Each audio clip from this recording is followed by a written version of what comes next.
ओम अज्ञानतिमिरान्धस्य ज्ञानञ्जनशलाकया चक्षुरुन्मिलितं येन तस्मै श्रीगुरुवे नमः। नमः ओं विष्णुपादाय कृष्णप्रेष्ठाय भूतले श्रीमते भक्तिवेदान्ता स्वामिनिति नामिने। नमस्ते सारस्वते देवे गौरवाणी प्रचारिणे निर्विशेषशून्यवादी पाश्चात्यदेशतारिणे। जय श्री कृष्ण चैतन्य प्रभु नित्यानंद श्री अद्वैत गदाधरा श्रीवासादि श्री गौर भक्तवृंदा। हरे कृष्णा कृष्णा कृष्णा हरे हरे, हरे राम राम राम हरे हरे। वाञ्छाकल्पतरुभ्यश्च कृपा सिन्धुभ्यैव च पतितानां पावनेभ्यो वैष्णवेभ्यो नमो नमः। सो हरे कृष्णा डियर डिवोटीज, डियर प्रभु जी, हम लोग श्रीमद् भगवद गीता यथारूप के तीसरे अध्याय कर्म योग का अध्ययन कर रहे हैं और अब हम 7वें श्लोक का अध्ययन करने जा रहे हैं। तो भगवान श्री कृष्ण अपनी वार्ता को जारी रखते हुए आगे अर्जुन जी से कह रहे हैं, अपने उपदेश को जारी रखते हुए, यस्तो इंद्रियाणि मनसा नियम्य आरभते अर्जुना कर्मेंद्रिय है कर्मयोगम असक्तः स विशिष्यते। तो बहुत ही भव्य श्लोक। यस्तो इंद्रियाणि मनसा नियम्य आरभते अर्जुन कर्मेंद्रिय है कर्मयोगम असक्तः स विशिष्यते। यस्तो इंद्रियाणि मनसा नियम्य आरभते अर्जुन कर्मेंद्रिय है कर्मयोगम असक्तः स विशिष्यते। यह जो तू लेकिन इंद्रियाणी इंद्रियों को मनसा मन के द्वारा नियम्य वश में करके आरभते प्रारंभ करता है। अर्जुन, हे अर्जुन, कर्म इंद्रिय है, कर्म इंद्रियों से कर्मयोगम भक्ति असक्तः अनासक्त सह वह विशिष्यते श्रेष्ठ है। दूसरी ओर यदि कोई निष्ठावान व्यक्ति अपने मन के द्वारा कर्म इंद्रियों को वश में करने का प्रयत्न करता है और बिना किसी आसक्ति के कर्म योग कृष्ण भावना अमृत में प्रारंभ करता है तो वह अति उत्कृष्ट है। दूसरी ओर यदि कोई निष्ठावान व्यक्ति अपने मन के द्वारा कर्म इंद्रियों को वश में करने का प्रयत्न करता है, यस्त्व इंद्रियाणि मनसा नियम्य आरभते अर्जुन, और बिना किसी आसक्ति के कर्म योग प्रारंभ करता है तो वह अति उत्कृष्ट है। कर्म इंद्रिय है कर्म योगम असक्तः स विशिष्यते। तात्पर्य के अंदर स्वामी श्रील प्रभुपाद जी वर्णन कर रहे हैं, लंपट जीवन और इंद्रिय सुख के लिए छद्म योगी का मिथ्या वेश धारण करने की अपेक्षा अपने कर्म में लगे रहकर जीवन लक्ष्य को, जो भव बंधन से मुक्त होकर भगवत धाम को जाना है, प्राप्त करने के लिए कर्म करते रहना अधिक श्रेयस्कर है। प्रमुख स्वार्थ गति तो विष्णु के पास जाना है। संपूर्ण वर्णाश्रम धर्म का उद्देश्य इसी जीवन लक्ष्य की प्राप्ति है। एक गृहस्थ भी कृष्ण भावना अमृत में नियमित सेवा करके इस लक्ष्य तक पहुंच सकता है। आत्म साक्षात्कार के लिए मनुष्य शास्त्र अनुमोदित संयमित जीवन बिता सकता है और अनासक्त भाव से अपना कार्य करता रह सकता है। इस प्रकार वह प्रगति कर सकता है। जो निष्ठावान व्यक्ति इस विधि का पालन करता है वह उस पाखंडी धूर्त से कहीं श्रेष्ठ है जो अबोध जनता को ठगने के लिए दिखावटी आध्यात्मिकता का जामा धारण करता है। जीविका के लिए ध्यान धरने वाले प्रवंचक ध्यानी की अपेक्षा सड़क पर झाड़ू लगाने वाला निष्ठावान व्यक्ति कहीं अच्छा है। तो बहुत ही भव्य श्लोक भगवान श्री कृष्ण जो हैं वे अर्जुन जी से कह रहे हैं, यस्त्व इंद्रियाणि मनसा नियम्य आरभते अर्जुन। यस्त्व इंद्रियाणि मनसा नियम्य आरभते अर्जुन। ऐसा निष्ठावान व्यक्ति जो अपनी इंद्रियों को मन के द्वारा वश में करने का प्रयत्न करता है, नियमन करने का प्रयत्न करता है, नियम्य। यह तू लेकिन यस्त्व इंद्रियाणि इंद्रियों को मनसा नियम्य आरभते आरंभ करता है, प्रारंभ करता है, कर्म इंद्रिय कर्म योगम कर्म इंद्रियों के द्वारा कर्म योग अनासक्त भाव से अनासक्त भाव से कर्म योग प्रारंभ करता है, कृष्ण भावना अमृत कर्म का अभ्यास करता है, वह उत्कृष्ट है, वह अधिक श्रेष्ठ है। स विशिष्यते। तो पूर्व श्लोक के अंदर भगवान श्री कृष्ण ने वर्णन किया था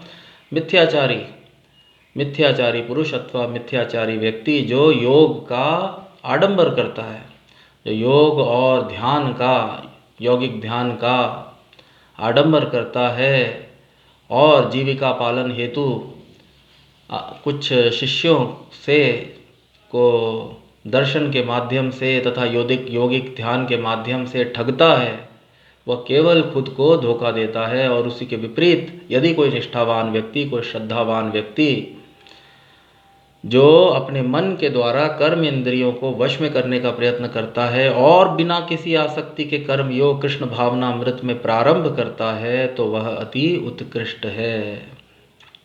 तात्पर्य के अंदर स्वामी श्रील प्रभुपाद जी ने वर्णन किया, लंपट जीवन के लिए इंद्रिय सुख की कामना हेतु यदि कोई छद्म योग का दिखावा करता है, कोई छद्म योगी का वेश धारण करता है, झूठे दिखावटी ध्यान अथवा आध्यात्मिकता का दिखावा करता है, उसकी अपेक्षा यदि कोई मनुष्य अपने कर्मों को करता हुआ, अपने स्वधर्मों को, नियत कर्मों को शास्त्रों द्वारा प्रस्तावित प्रत्येक वर्ण तथा प्रत्येक आश्रम के लिए शास्त्रों में नियत कर्मों का, स्वधर्मों का विधान है, तो यदि कोई मनुष्य अपने स्वधर्मों का निर्वाह करते हुए कृष्ण भावना अमृत कर्मों को प्रारंभ करता है, आरभते, वह ऐसे छद्म योगी से कहीं अधिक श्रेष्ठ है। और संपूर्ण वर्णाश्रम पद्धति स्वामी श्रील प्रभुपाद जी ने तात्पर्य के अंदर वर्णन किया, संपूर्ण वर्णाश्रम पद्धति का उद्देश्य मनुष्य को भव बंधन से मुक्त कराकर भगवत धाम में प्रवेश करवाना, आध्यात्मिक सफलता। मनुष्य जो है अज्ञानतावश अपने स्वार्थ को भूल चुका है, न ते विदु स्वार्थ गतिम ही विष्णु।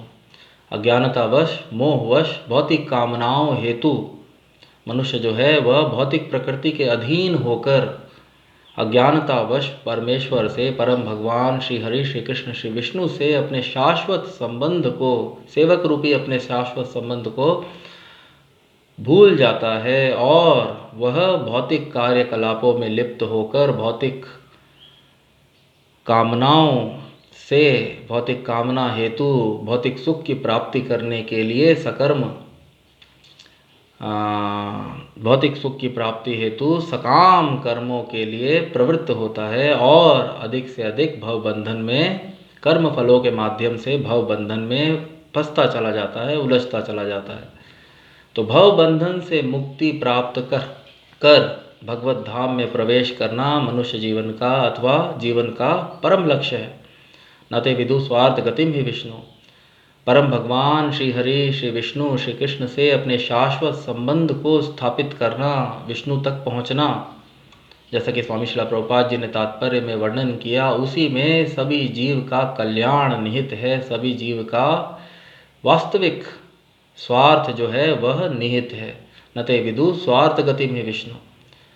तो ऐसा मनुष्य, ऐसा निष्ठावान, ऐसा श्रद्धावान व्यक्ति जो अपने स्वधर्मों का, नियत कर्मों का निर्वाह करते हुए कृष्ण भावना अमृत कर्मों का अभ्यास करता है, नियमित रूप से भगवत सेवा का प्रयत्न करता है, इंद्रियों को मन के द्वारा वश में रखते हुए संयमित जीवन व्यतीत करते हुए, ऐसा मनुष्य जो है, अनुशासित जीवन व्यतीत करता हुआ मनुष्य जो है वह जीवन के लक्ष्य की प्राप्ति कर सकता है, आध्यात्मिक सफलता को प्राप्त कर सकता है।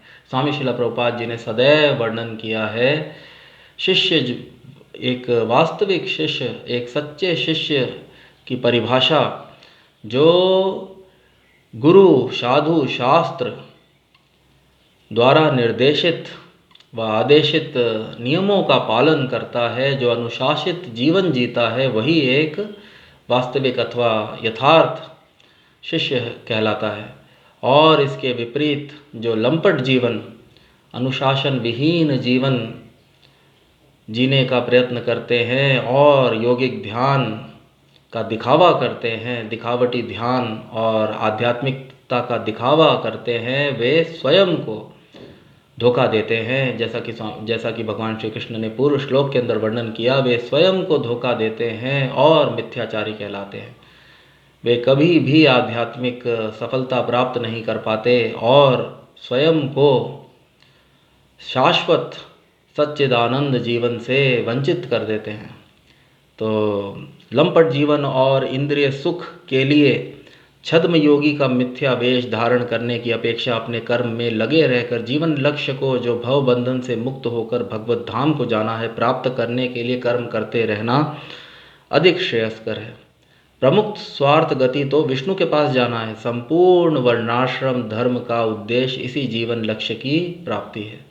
तो 4 वर्ण 4 आश्रम के नियत कर्मों को, विशिष्ट कर्मों को पालन करके मनुष्य जो है वह आध्यात्मिक उन्नति व आध्यात्मिक सफलता को प्राप्त कर सकता है, जीवन के लक्ष्य को प्राप्त कर सकता है, भव बंधन से मुक्ति प्राप्त कर सकता है। और स्वामी श्रील प्रभुपाद जी ने तात्पर्य में वर्णन किया, आध्यात्मिक सफलता हेतु संन्यास अथवा कर्मों से विमुख होना अनिवार्य नहीं है। पूरे श्लोक के अंदर भी भगवान श्री कृष्ण ने वर्णन किया, कर्मों से विमुख होकर कोई मनुष्य नैष्कर्म्यम, केवल कर्मों से विमुख होकर कोई मनुष्य कर्म बंधनों से मुक्त नहीं हो जाता, कर्म बंधनों से निवृत्त नहीं हो जाता।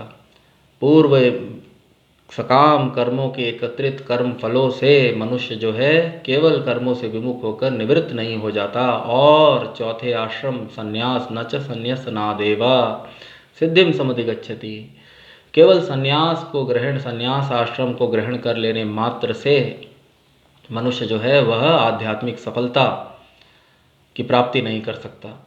तो स्वामी श्रील प्रभुपाद जी ने तात्पर्य में वर्णन किया, इसकी अपेक्षा एक मनुष्य जो है वह गृहस्थ आश्रम में रहता हुआ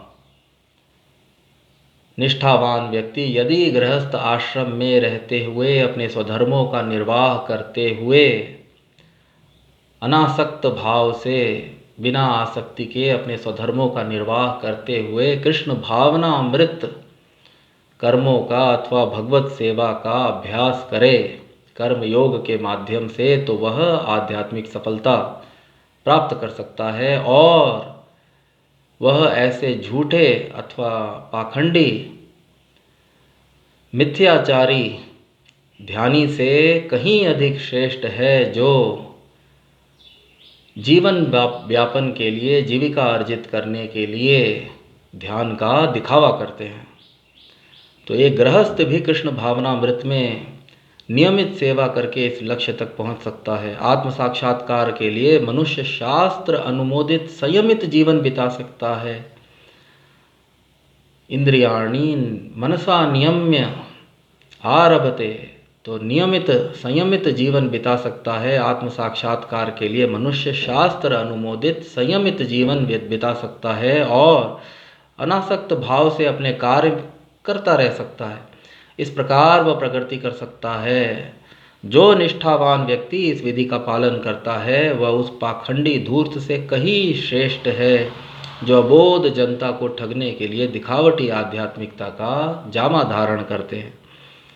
तो स्वामी श्री प्रभुपाद जी ने वर्णन किया, जीविका के लिए ध्यान धरने वाले प्रवंचक ध्यानी, मिथ्या ध्यानी, जीविका अर्जित करने के लिए प्रवंचक ध्यानी की अपेक्षा सड़क पर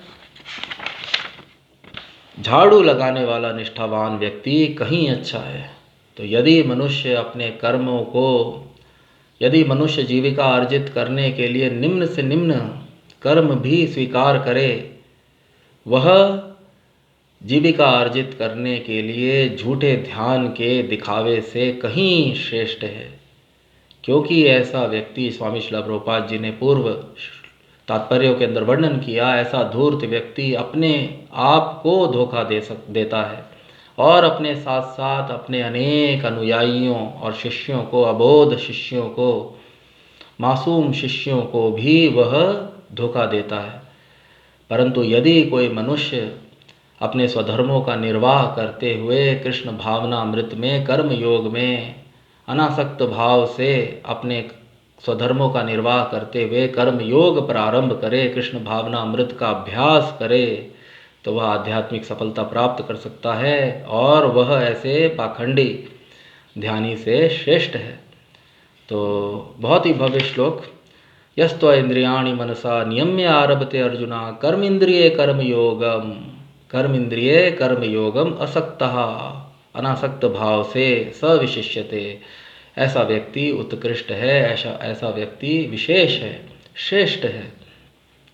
दूसरी ओर यदि कोई निष्ठावान व्यक्ति अपने मन के द्वारा कर्म इंद्रियों को वश में करने का प्रयत्न करता है और बिना किसी आसक्ति के कर्मयोग कृष्ण भावनामृत में प्रारंभ करता है तो वह अति उत्कृष्ट है। तो बहुत ही भव्य श्लोक, आने वाले अगले सत्र के अंदर हम अगले श्लोक का अध्ययन करेंगे, वह चर्चा करेंगे। तब तक के लिए मैं इस सत्र को यहीं पे विराम दूंगा। जय विष्णुपाद परमहंस परिव्रजकाचार्य श्रोत्र शब्द श्री श्रीमती शिवान के सभा चरणारविंद भक्ति वेदांत स्वामी श्री प्रभुपाद जी की जय। ग्रंथराज श्रीमद् भगवद गीता की जय। भगवान श्री कृष्ण की जय।